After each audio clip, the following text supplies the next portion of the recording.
Out comes white smoke. Couldn't believe it. Day 2. I thought that was really way too soon to elect a pope because I just seen conclave where all sorts of stuff happens. There's all sorts of intrigue, and it takes days to figure out multiple ballots, multiple black smoke, and then boom, out of nowhere, I got an alert that there's a new pope. All right, I was in a meeting, or I was actually in some sort of photo shoot. More on that another moment, and I got an alert when I could look at my phone again that said white smoke. There's a pope. I had totally forgotten that the previous Pope Francis was elected on day 1. Totally forgot. So for me, it felt like out of 200 and whatever, 67 previous popeses, that it would not happen this quickly. Then I found out it's an American pope. And I had done a little reading, a little scouting. I've got a few Catholic friends that I was able to speak to, all of whom were closer to this than I, although, frankly, anybody would be closer to this than I. I didn't see any odds. I didn't see anything. I had heard that there could be a pope from the Philippines, and I was thinking just what we need, Pablo to have a pope. Maybe Pablo was the pope. You saw a picture of Donald Trump. Maybe he's the pope. Maybe it's a pope from South America first time. We just didn't know. It didn't even occur to me. And this is a failing of mine as a Jewish person. I didn't realize that there could be an American pope. For whatever reason, it didn't compute to me because there had never been one. So I assumed that's it. And I must tell you, it's the same thing I think about a woman pope. It's not that I wouldn't be in favor of a woman pope. I'm not against a woman pope. It makes no difference to me, but it just is something that in my mind doesn't happen. So then I find out that it's an American pope, and I'm thinking, oh, that's insane. Most Americans don't speak 10 languages. I can't even imagine how anyone has the gravitas to be a pope from America. I just don't associate it. I view popes as like they've lived overseas and in Europe for 300 years or 2,000 years. And then I saw this picture on the Intergoogle. Coca's putting up a picture of this pope, this can't be, at a White Sox game. And I was thinking, wait, is this just like a father from a church in US? He's the one on the upper left on the phone. That is the Pope. And the reason why it's such an interesting picture that someone found is that that's 2005, except the day started with everybody thinking that this Pope was a Cubs fan because he was from Chicago. Wrigley Field released a board, the famous Wrigley Field, home of the Chicago Cubs outside billboard, said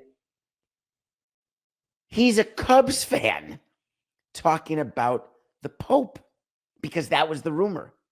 But then the brother of the Pope, who's this guy that you would see at Walmart, he's just an ordinary guy named John Prevost, just living his best life. He gets interviewed because all of a sudden his brother is the Pope and says, sorry, not a Cubs fan. He's a White Sox fan. And I was thinking, hold on. Did the White Sox with the Jewish owner, Jerry Reinsdorf, just take something away from Ricketts, Mr. MAGA Ricketts family, owner of the Cubs, who were about to get the Pope as a Cubs fan? And now the Pope's a White Sox fan? It can't be. The White Sox haven't beaten the Cubs in anything since 2005. And then think about this. The Pope goes to a game in 2005. They win the World Series. He's not a Pope. He's just a guy. Now he's the freaking Pope. Then I find out it just keeps going. He graduated from Villanova. I just assumed popes didn't go to college in the U.S. I don't know if it's the first Pope to ever graduate from a U.S. college. I didn't do the research. But it just struck me as strange. And if you're going to be a pope that goes to college in the U.S., I would assume you'd go to Notre Dame, not to Villanova. It's like saying, oh, yeah, the Pope went to yeshiva. It just doesn't make sense to me. This guy was Cardinal Robert Francis Prevost. He's now Pope Leo XIV. He is going to go to a baseball game as the Pope. It's the greatest thing that ever happened to Major League Baseball.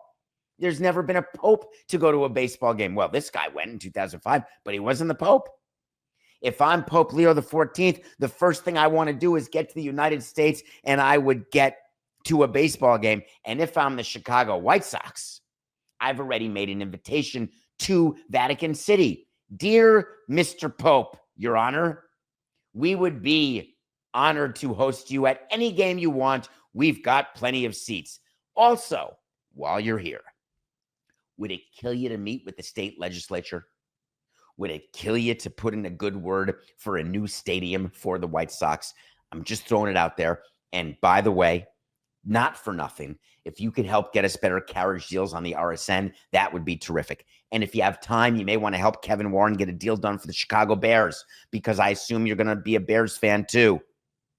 It's the opportunities are endless. What we can do when we know we've got the Pope on our side, and the White Sox go out and lose 10-0 last night. I would assume they'd never lose again. How long would it take for a Pope just to say, my prayer here, God, if you have time, the White Sox got to win 90. After that, whatever you want. I'm not saying we're going to cure homelessness. I'm not saying that we're going to make world peace. I'm not saying we're going to have a great situation in the U.S., but we'd like the White Sox to win a quick 90. It's so good. I mean, what's it really going to be like? You know my story of growing up on 72nd and Madison in New York City, and the Pope coming to New York, Pope John Paul, and stays across the street, and what it meant when the Pope was there. It was like it was bigger than a president. It was bigger than UN week. It's the Pope, and I'm not even a Pope guy, but I sort of am, because you just look at the Pope and you're saying, it's just the power, the spirituality, the commitment. The White Sox?